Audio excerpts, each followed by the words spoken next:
How can you transfer CapCut video from the iPhone to the iPad? Let's talk about it. If you're new on this channel, definitely subscribe for more because I have so many CapCut tutorials coming up.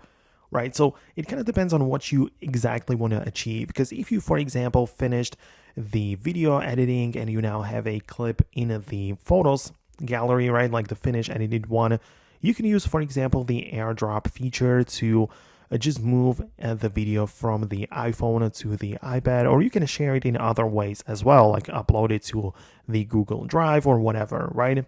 However, if you want to share the video project from CapCut, you can go to your CapCut app, locate the project, tap on the three dots, and you have the ability to click on a share project, right? So you'll be able to share it with other people, and that would be an option as well.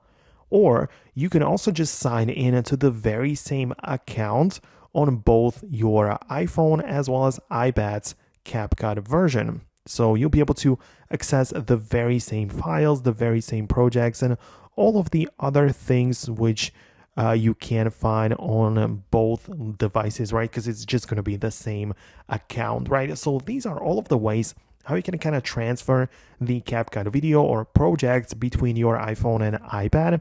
If you have something very specific in mind, like a question or something, go ahead and let me know about that below in the comments. It's possible I'll make an updated video just about that because I cover so many things regarding CapCut. So speaking of which, make sure you subscribe so you don't miss that, and I'll see you later in the next videos.